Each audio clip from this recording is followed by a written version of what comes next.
Well, thank you for attending the first CAC after the spring break. After the spring break, it's usually hard to drag people over here. Today, the topic is the world's most dangerous book, the battle to publish James Joyce novel, Ulysses. And my dear friend and colleague, Dr. Dunn, will talk about it for us. Well, as my wife will testify, I like to go to the used bookstores, and I like to go to all bookstores and just look around all the time and see everything. And this book caught my eye. It's called The World's Most Dangerous Book, The Battle to Publish James Joyce's Ulysses. And I thought, now what could be so controversial about that book? That book is almost impossible to read. How in the world, why in the world would you ban that book? So I started reading this and was absolutely captivated by it. I really recommend it to everybody. Okay, it's a really amazing book. So, a little slideshow presentation here. So, first question on everyone's mind is this one.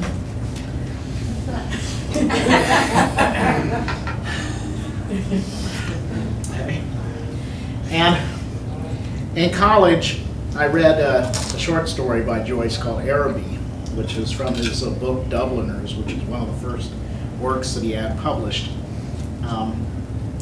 And they didn't really like it too much in Dublin.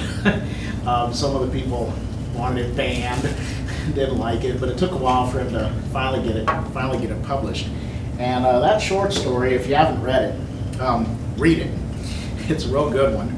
And if you cry, that's okay, because it made me cry. It's about unrequited love, poor thing. Okay. And the other reason I was interested in it was I like challenges. And to me, reading James Joyce is a little bit like looking at those magic eye pictures. Have you guys ever looked at those where you have to kind of stare at it till your eyes kind of cross and the image pops out? Well, Joyce writes in this stream of consciousness kind of thing, and so you don't expect to just read it literally. You expect to hear the sounds of the words, and then eventually the ideas kind of pop out at you. And literature was always an antidote to the abstract algebra. All right, so what is this book about? Here he is. Here's Mr. Joyce. And you always see him with this eye patch because the poor man had terrible glaucoma and other eye problems. And in this first book, they talk about some of the surgeries he went through. And I made my hair stand on end. Yeah, some of the things that he had to endure. But here's Mr. Joyce, and here's the Modern Library edition, which was one of the first editions in the United States. Okay. So what is this book about? Well, it's about this character named Leopold Bloom. Goes about his day in Dublin, June 16th, 1904. Okay. And it's very subtle in that there's a parallel to what Bloom is doing and the way Joyce has written the chapter with episodes in Homer's Odyssey, okay, and how they relate to each other. There's a chapter in there where Bloom is he's a canvasser for ads, for newspaper ads, and he's going to the newspaper ad office. And the chapter is written like it has this bold-faced title, and then it's got a paragraph, and that's like an ad that you would see in the newspaper. And the characters go in and out of these various shops, in and out, and that relates in Homer's Odyssey to this place called the Aeolus, the winds chapter, winds going back and forth, okay? In the Odyssey, Odysseus is trying to get back to his beloved Ithaca, to his faithful wife. Unfortunately, in Ulysses, Molly Bloom is having an affair with Blazes Boylan. Okay. And unfortunately, Leopold knows it. But then Leopold is also writing love letters to somebody else. In the Odyssey, there's a scene where the Odysseus and his crew are trapped in a cave by the Cyclops Polyphemus. Okay, and so then the parallel in Joyce's novel is that he goes into Barney Kinnarin's pub and he meets this guy named the Citizen. And the Citizen is very political. He's pro-Ireland, wants to throw out the British rule. And he's so set in his political ways that that's his one eye. It's his single vision. Okay? Well, he and Bloom get in a fight, and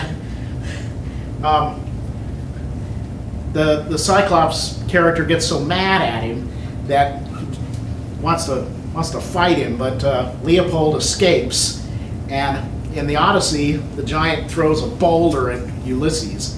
In this chapter, the giant throws a biscuit tin at Bloom as he flees the pub. And in this book, Introducing Joyce, which is this one, and if you want to start reading Joyce, I recommend you read this one first, okay? Because this one gives a real good overview, and it's also got a chart showing all of the passages from the Odyssey related to Ulysses. Okay? And there's also a picture in here of, see if I can find the picture of the Cyclops. It's pretty funny. Yeah, here's the Cyclops. See him all mad sitting there. So that's the Citizen. So, and in this book, they say that he's showing us that we often reenact various themes of mythology in our everyday life. Now, the Odyssey by Homer is this big, long epic, right? It takes a long time, for Odysseus to get back to Ithaca, right? And what Joyce has done is he's taken all of that long span of time and shrunk it down to one day, okay? June 16th, okay? Now, this book sounds innocent enough, so why was it banned? Well, the characters do these horrible things that humans do. Look at that list. It's terrible. Terrible. Look at all these things they do. Oh my God. Thinking erotic thoughts, telling dirty jokes, eating gross food, gambling on the horses. Oh my gosh. And of course, getting drunk. Now, this is Dublin after all. Okay, 1904. And this leads to civic depravity. We can't have this. Okay, this is a threat to the civic order. Can't let you read that kind of filth. Oh my God. Of course, the thing about it is you've got to really read Ulysses to find all that stuff. Okay? It's not just right out there in the open. Okay? If you want to look at that filth, we're going to make you work for it. Work for that, find that filth in that book. All right. You need to tell the high schoolers this. And if this wasn't enough, the book is too complicated. There's no quotation marks in there. Instead, Joyce has this little dashed line, and then he says, "And Blazes said," and Leopold said. Well, that slows you down by a factor of 4. Joyce thought quotation marks were an abomination, and so he wanted to do it his way. There's no quotation marks, which really makes reading the dialogue interesting. We have to pay attention. Stream of consciousness. The last chapter has 8 sentences that runs over 45 pages. And so what he lets you do is read a phrase and then take a breath, and then read a phrase and take a breath, because it's all worked together. And then, of course, it's got some of the usual bad words that we all know. In the movies, they use those every other minute. If you don't believe me, watch 3 billboards outside of Missouri. They use the F word every other minute. What a novel should do. Well, one of the court decisions, Judge Manton railed against it and says, this is too indecent. In Manton's opinion, literature exists to do this: to refresh the weary, console the sad, hearten the dull and downcast, increase your interest in the world, your joy of living, and Ulysses does none of that. All right? It's too hard to read. Some parts are really boring. Some parts are hilarious and funny. Okay? Especially the scene in the pub, because he goes in there and the citizen also has this dog. And the dog is one of these big dogs where he sits down, his head is still above the bar. And the dog is sitting there in the pub, slobbering and drooling over everything and trying to eat everybody's food. Well, there were three main battles to try to get this published in the United States, and I'm going to review briefly all three. Okay, there was the 1921 New York Police Court case by the New York Society for the Suppression of Vice. The Little Review magazine was publishing chapters in Ulysses as soon as they came out. Okay, that's how big novels sometimes were done. They were done through the magazines, and then of course, wait till the next magazine to see the exciting next chapter. Okay, that was the binge watching of the day. Okay.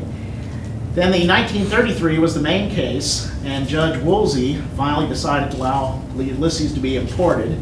The government appealed, but they lost on appeal. Little Review was this little modernist magazine by these radicals in Greenwich Village, New York. Okay, they were financed by this Wall Street guy named John Quinn. Okay, friend of Ezra Pound, who thought Ulysses was great. Magazines in those days relied heavily on the post office.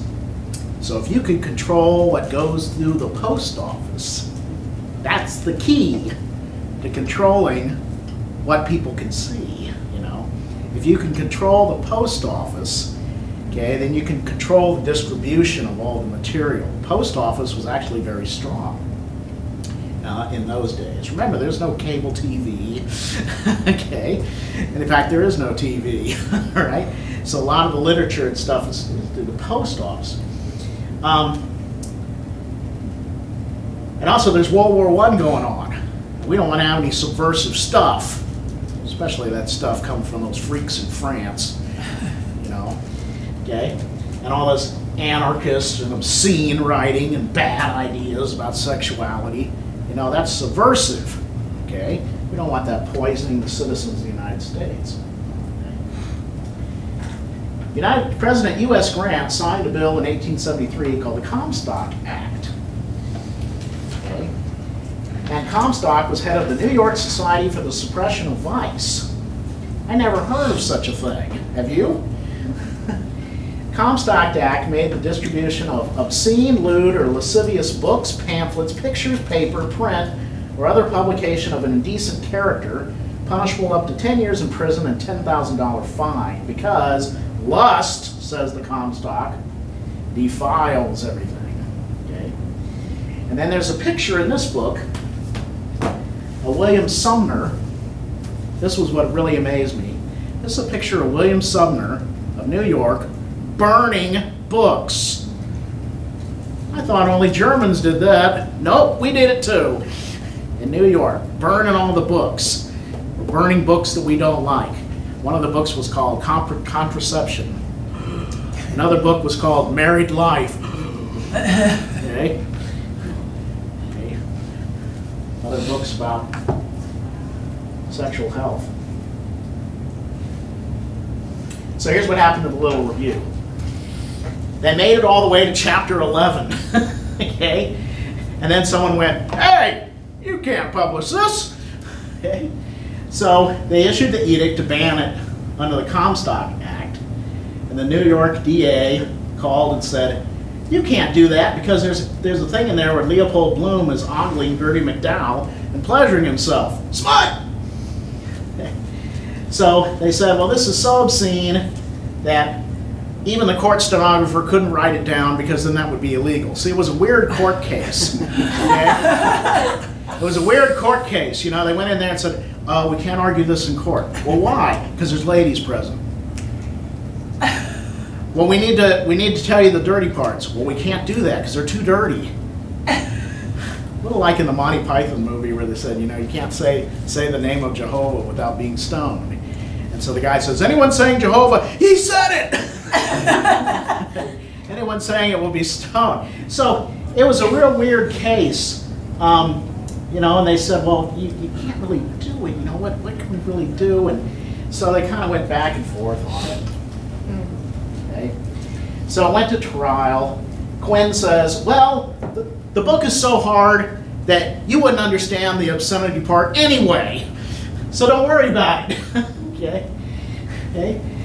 The vast majority of the citizens of New York will not be harmed by reading this, because you have to work hard. Okay?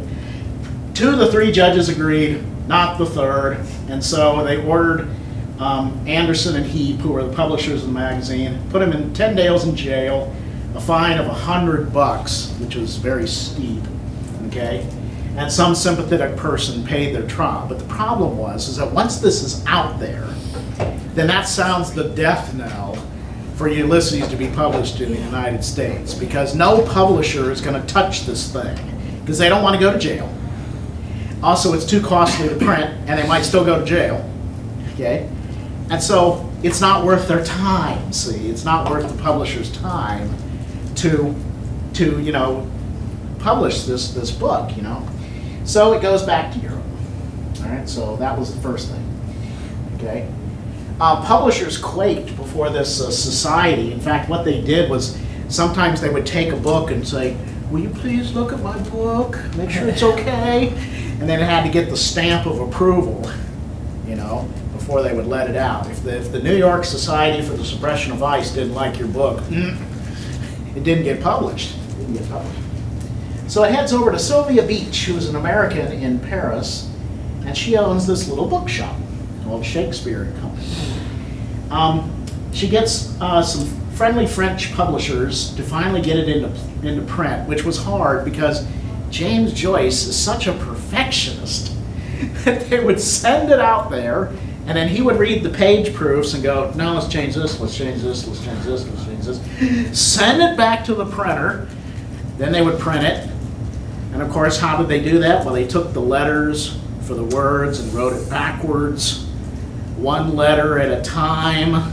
They didn't have a copy machine, And so it's really hard to finally print it. And then what they did was they printed it in editions that were, they call it small, which was the cheaper paper, medium, which is more expensive, and then if you wanted to pay big money, you could get it, bound really crisply and make it all nice and pretty and everything. And finally, on Joyce's 40th birthday, she hands him a copy of his book, right? It's taken the guy 7 years to write it. Okay, it took a long time. Finnegans Wake took him 14 years to write it. Under his point of view, it's sort of like Gauss in mathematics, few but ripe. That is, he wanted to write something that was, so full and dense that you could study it forever if you could get your hands on it, that is, to read it. So Joyce is happy. It's finally been published. Okay. People went, yes, no. Some people liked it. Some people hated it. It became very fashionable to have a clandestine copy. Hey, look, come over to my house. We're gonna read Ulysses. Okay. And it was hilarious reading the book, the stuff they did to get it in here. They would take the book apart, wrap it in New York newspaper, throw it in a box. The customs authorities would say, "Oh, okay, it's just some newspapers," and then they would re-sew it back up. Okay. Ernest Hemingway was the booklegger, and he smuggles it in through Canada. Okay. Just trying to get the thing into the country. Here's a warning letter that was sent to Sylvia Beach's sister.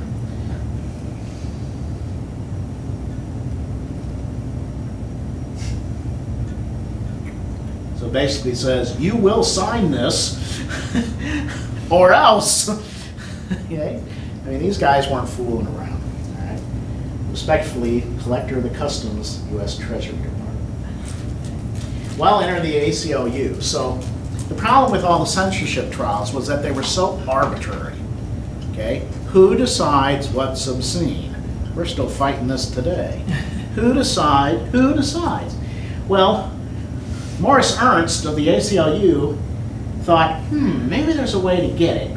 And Bennett Cerf wants to make money, okay, by starting his Modern Classics. Modern Classics. Now look at that name, Modern Classics. Well, if it's a classic, like Moby Dick or something like that, or Homer's Odyssey, well, those aren't obscene, so we'll let that in.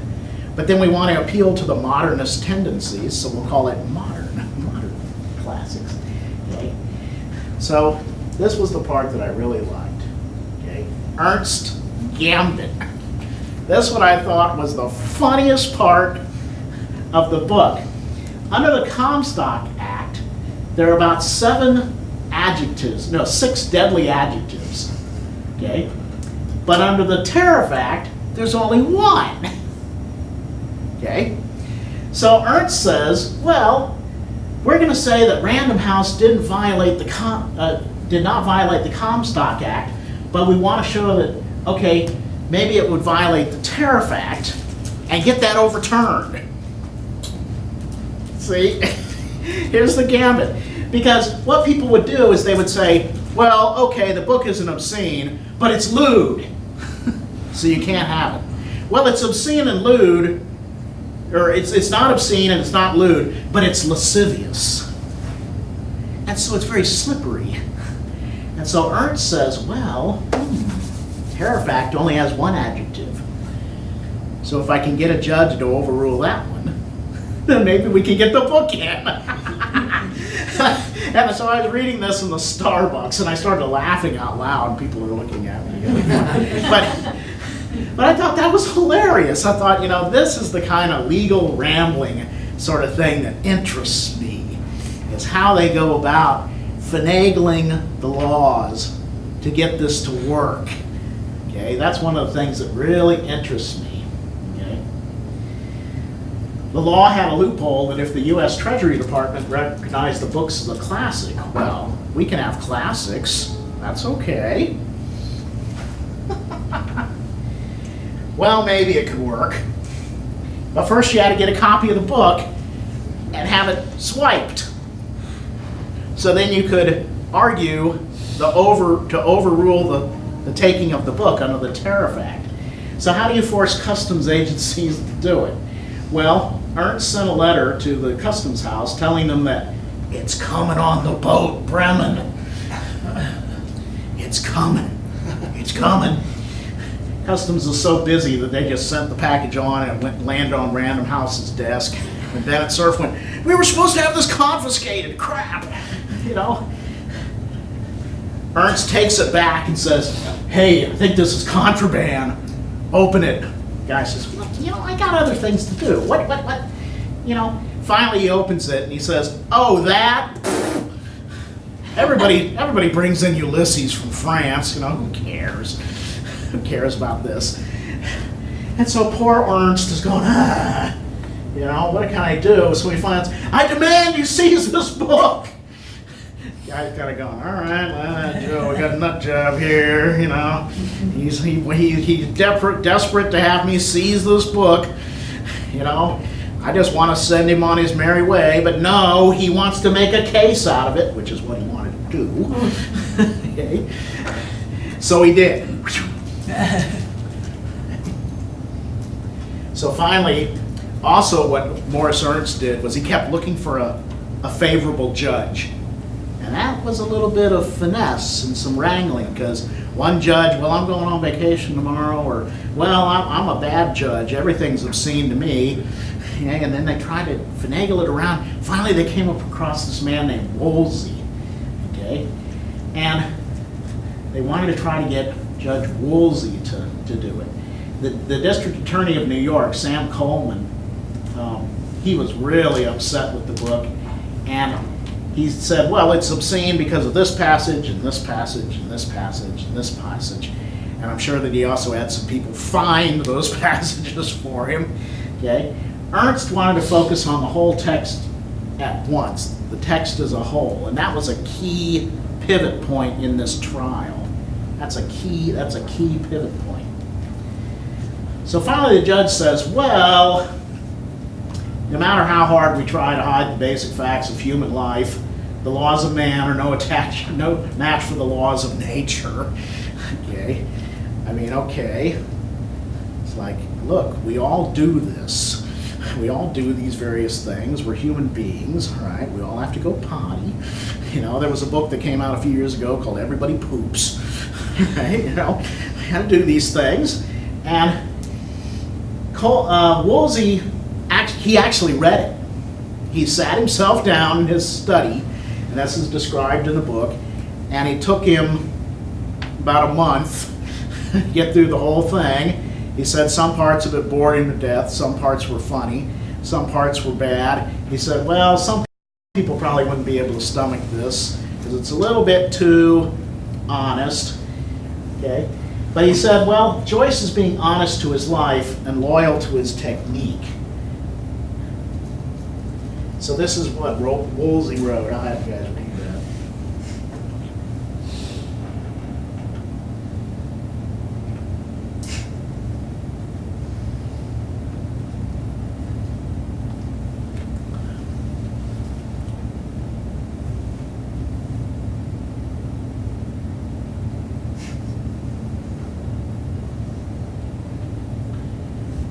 Seeks to draw a true picture of the lower middle class in a European city. Ought it to be impossible for the American public to see the picture? I mean, if you don't like it, don't read it.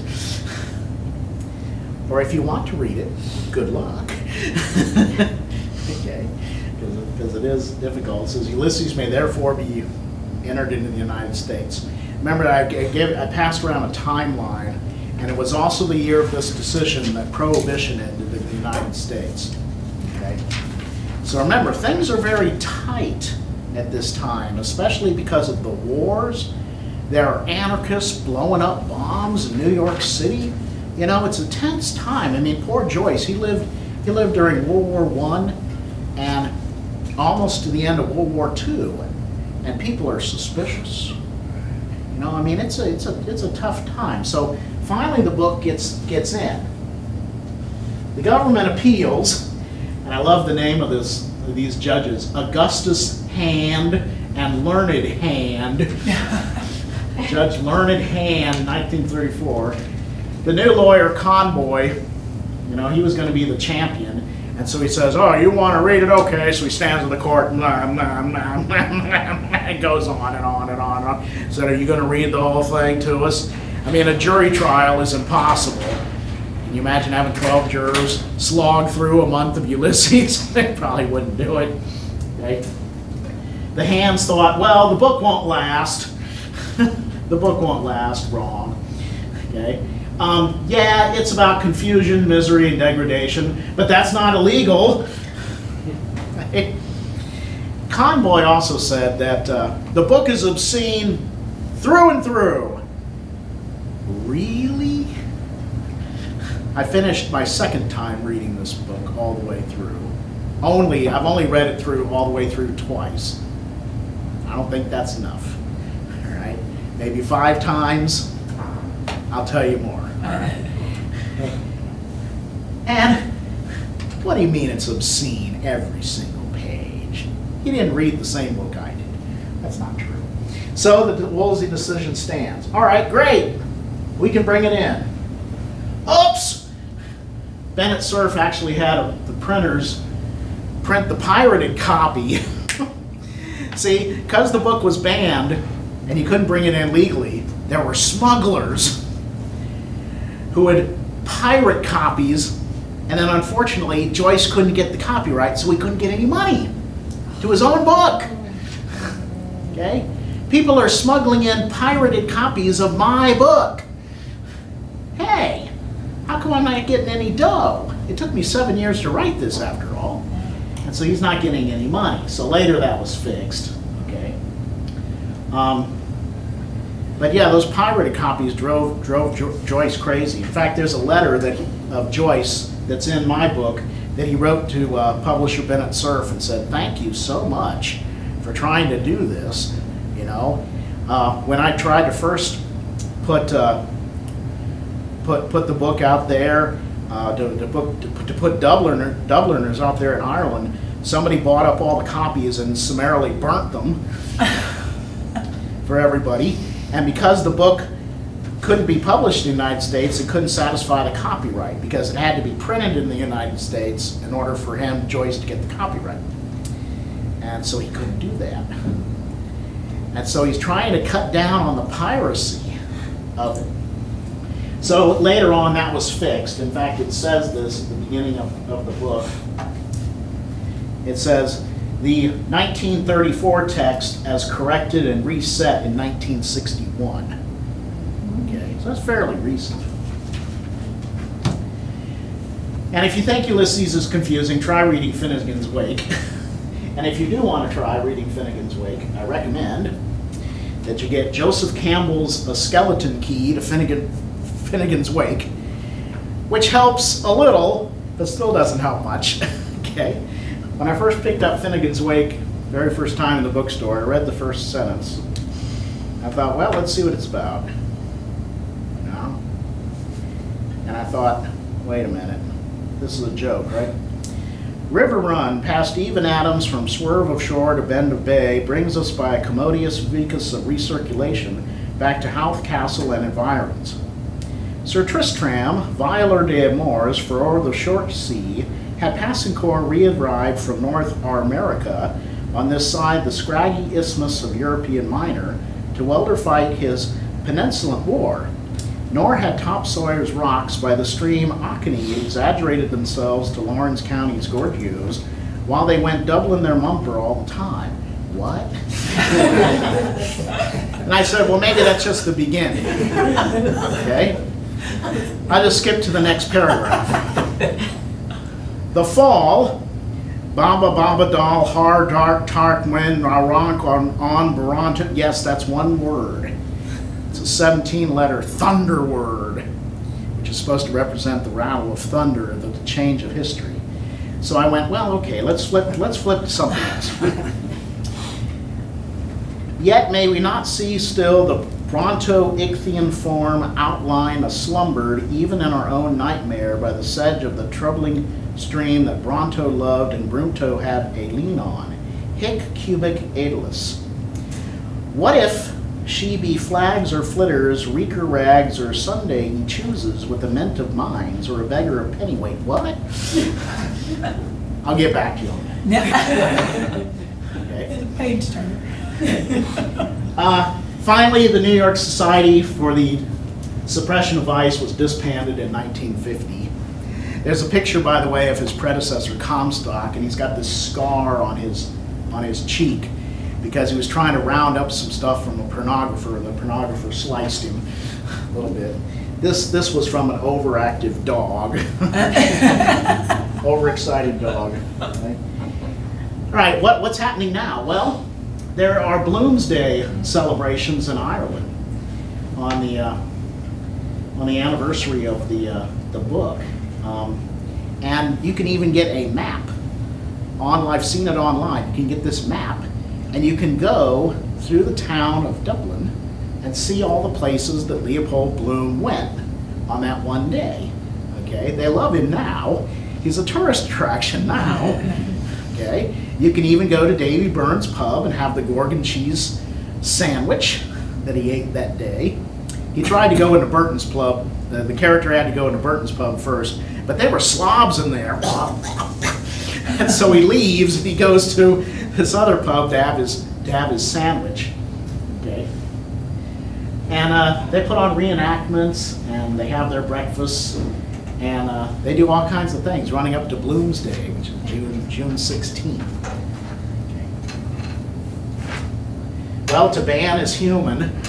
We've been through this before, right? Hays codes in the movies, what you can and can't show. The 1950s, the U.S. Senate Committee on Juvenile Delinquency talked about the comic book code. Because comic books lead to juvenile delinquency. You know, there's too many, kids out there. What? They're reading this kind of filth from the comics. Okay, they're reading these horrible things, Look at this, slicing off heads, mystery comics. Here's the brain bats of Venus. Okay. The United States Senate got together and said, look at this Black Cat comics. This is just terrible stuff for kids to read. The dead that don't die and come back to life with the skeletons coming in there. We can't have this. This is a book on pre-code comic books. I saw this book and just had to have it. I just thought that was pretty funny. And so one thing that was funny was the juvenile delinquency is because William M. Gaines of Mad magazine. Mad was originally a comic book series. So that the Senate said, well, we're going to ban comic books. And so Gaines says, okay. So he turns Mad into a magazine, and now it's not subject to the code. That was part of his gambit. Okay?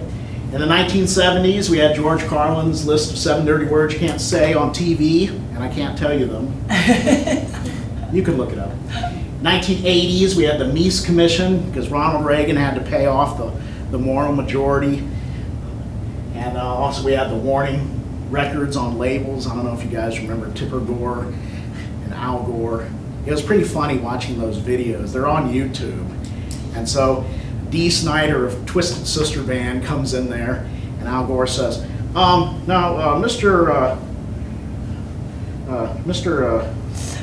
Mr. Snyder, you've got a fan club for your band? Yes, sir. And what is the name of the fan club? It's called the Twisted Motherfucking Fans of Twisted Sister. And Al Gore says, yes, I see. So, every year, the American Library Association puts out their list of banned books, and the usual subjects are always on it. Can you think of one? What's one of the major ones? Huck Finn. Huck Finn. Huck Finn is always on there. To Kill a Mockingbird is on there. The Bible is on there. Well, of course it is. Grapes of Wrath. Grapes of Wrath is on there. And so to ban is human. I mean, we do still have obscenity laws. I mean, it's not all things go, okay? But it seems that every 20 years or so, we have these flare-ups, okay, of things that happen. Well, happy reading, but don't tell anybody. Okay? So that's all I have. Awesome. Thank you.